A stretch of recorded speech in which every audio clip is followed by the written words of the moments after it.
Mesdames, Messieurs, chers concitoyens, chers enfants, en ce 11 novembre 2020, la France honore les sacrifices immenses consentis par ses soldats dans l'une des plus grandes épreuves de notre histoire, la guerre de 14-18. Ce conflit mondial, qui ne devait pas durer, va se révéler au fil des mois être un des plus meurtriers et des plus destructeurs que notre pays, que le monde n'ait jamais connu. Au lendemain de l'armistice du 18 novembre 1918, le bilan humain de cette guerre est très lourd. Près de 19 millions de morts, dont 10 millions de soldats et 9 millions de civils.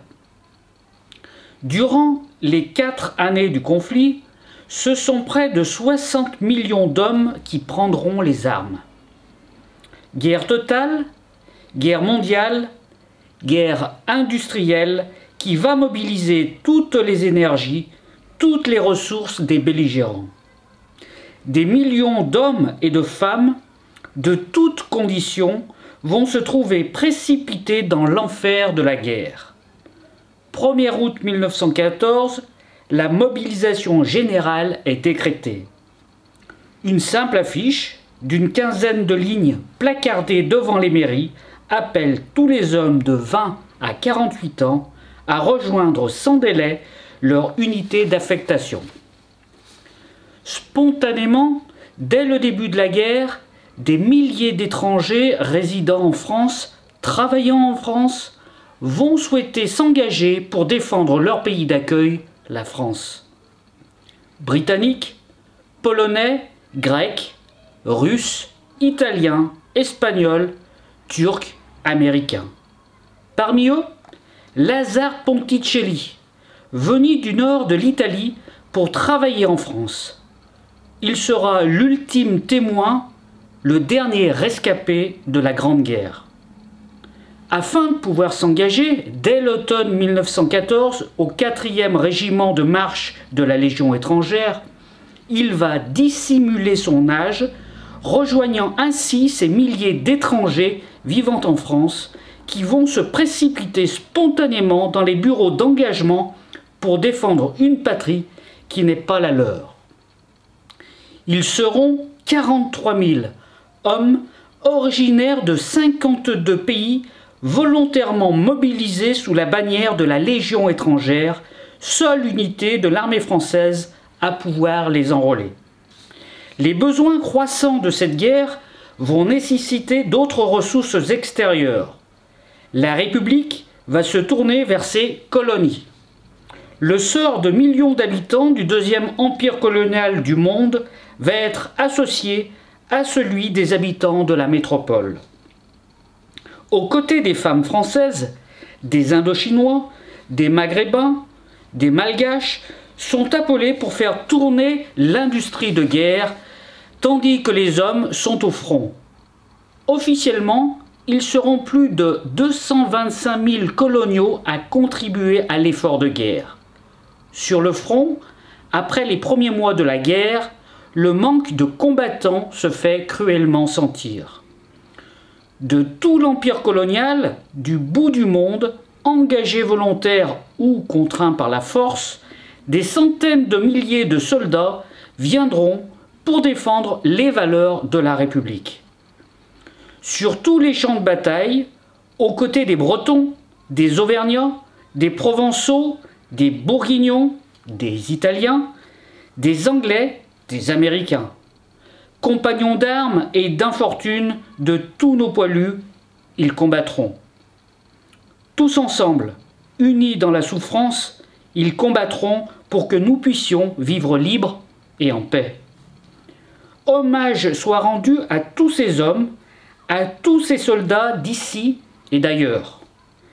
L'idée de recruter des soldats indigènes en grand nombre avait été lancée dès 1910 en vue d'une guerre probable. Dans son livre « La force noire », le colonel Mangin, qui deviendra général, présentait l'Empire comme une réserve inépuisable de richesses. la France noire suscita un débat à la Chambre. La gauche s'inquiétait du risque d'une armée prétorienne au service de la bourgeoisie et du capital.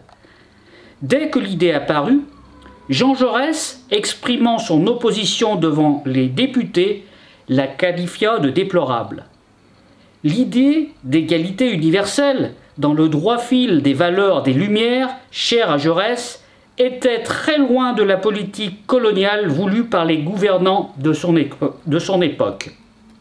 Finalement, au terme des débats, en 1912, la conscription des colonisés et le principe d'utilisation des troupes coloniales en métropole furent admis.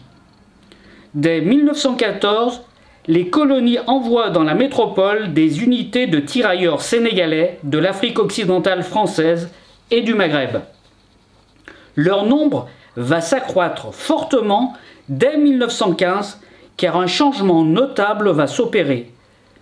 Les fronts se multiplient. Salonique, Égypte, Caucase, Roumanie, Bulgarie, Serbie, Cameroun, Togo, Namibie. Clémenceau, à la commission sénatoriale de novembre 1915, clame « Il nous faut 500 000 hommes de troupes indigènes ». Un corps d'armée est alors constitué avec des réservistes français et sénégalais. Ce sont les premières unités mixtes de l'armée française.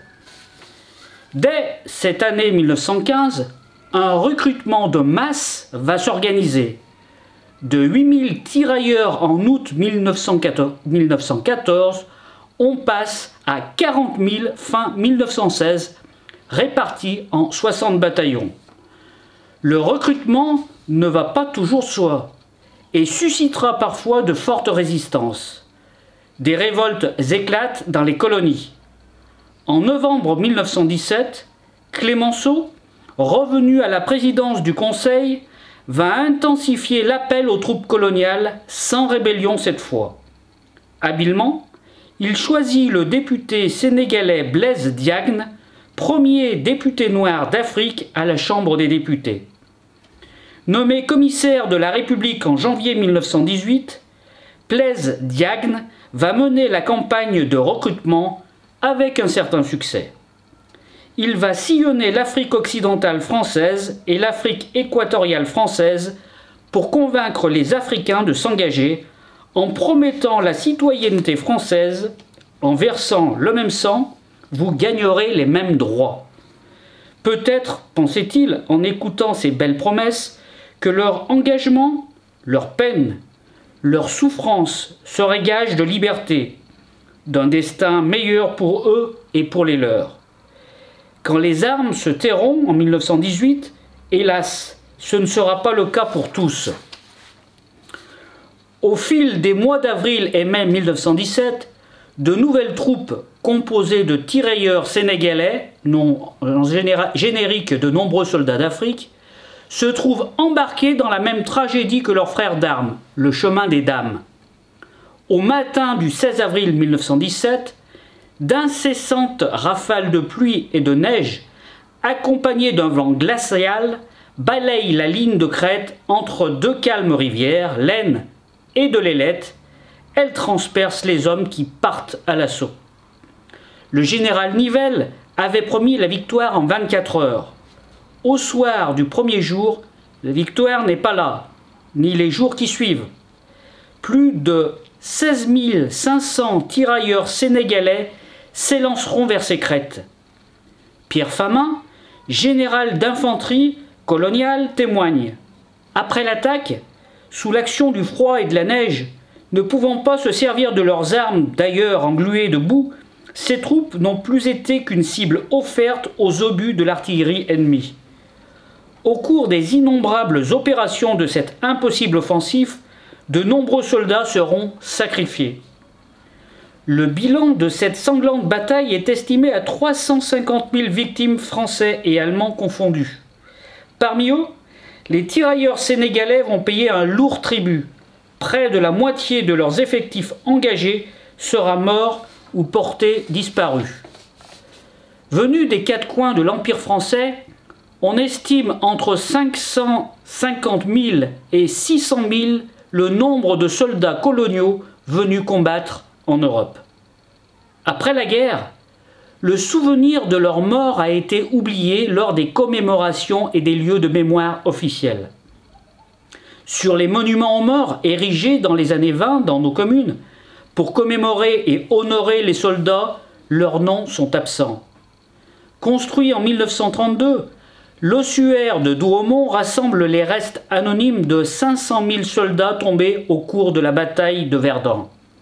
Parmi eux, les restes de milliers de soldats indigènes, tirailleurs sénégalais et tirailleurs algériens tombés sous l'uniforme français, notamment en 1916 pour la reprise du fort de Douaumont. Sous la voûte de cet ossuaire, on ne lit aucun nom de nos frères de lutte morts au combat. On fleurit les tombes, on réchauffe le soldat inconnu. Vous, mes frères obscurs, personne ne vous nomme, écrira Léopold Sédar dans son recueil Hostie noire.